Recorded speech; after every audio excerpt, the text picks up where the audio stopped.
ایک صحابی عقبہ بن عامر رضی اللہ عنہ پوچھتے ہیں اللہ کے رسول من نجات، اللہ کے رسول نجات کیا؟ نماز پڑھنے والا بھی نجات چاہتا ہے، روزہ رکھنے والا بھی نجات چاہتا ہے، آپ جتنے لوگ جمعہ پڑھنے آئے نجات چاہتے ہیں نا، کہا نجات کیا ہے؟ یہ پورا فلسفہ مجھے مختصراً بتائیں۔ اللہ کے رسول علیہ السلام نے فرمایا 3 کام کر لو عقبہ، تمہیں نجات مل جائے گی۔ ایک، امسک علیک لسانک، اپنی زبان کو کنٹرول کر لو۔ پہلی سیڑھی نجات کی، کامیابی کی، زبان کا کنٹرول، اس کی حفاظت، اس کا غلط استعمال چھوڑنا۔ فرمایا دوسری بات، زیادہ تر اپنے گھر میں رہا کرو۔ کیوں؟ جب فتنے پھیل جاتے ہیں، آپ کسی مجلس میں بیٹھتے ہیں، آپ نہیں چاہتے کسی کی غیبت کرنا، لیکن لوگ آپ کو اکسائیں گے، بات کریں گے، پھر آپ بھی اس گفتگو میں شامل ہو جائیں گے۔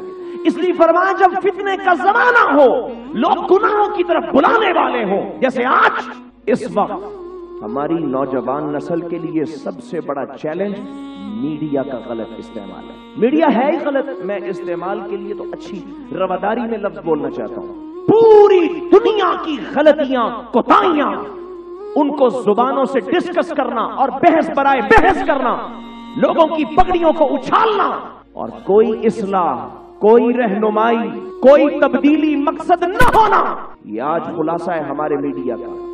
اور یہی کام آج گھر گھر میں بچہ، بڑا، بوڑھا، جوان، مرد، عورت، اس کا یہی وظیفہ بنا ہوا ہے۔ اللہ کے رسول نے فرمایا جب ایسے فتنے ہو جائیں، اور آپ نے کہا تھا ہاں وہ فتنے میں دیکھ رہا ہوں تمہارے دروازوں پہ دستک دیں گے، فرمایا ان فتنوں میں چلنے والا دوڑنے والے سے بہتر ہے، اور ان فتنوں میں کھڑا ہونے والا چلنے والے سے بہتر ہے، اور فرمایا بیٹھنے والا کھڑے ہونے والے سے بہتر ہے، اور لیٹنے والا بیٹھنے والے سے بہتر ہے۔ جب یہ بات بتائی تو صحابہ نے کہا اللہ کے رسول پھر کہاں جائیں؟ فرمایا کونوا احلاس بیوتکم، جیسے یہ کارپیٹ ہے زمین کے ساتھ لگا ہوا ہے، فرمایا جب زمانہ فتنے کا آ جائے تو اپنے گھروں کی زمین کے ساتھ جس طرح یہ غلیچہ قالین چپٹا ہوتا ہے ویسے ہی چپٹ کے رہ جانا، یہ فتنے کا زمانہ ہے۔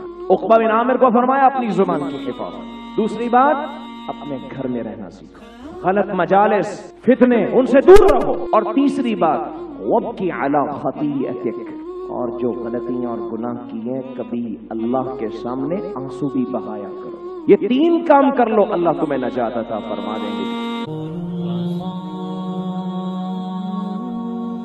رسول اللہ طالبی الحنین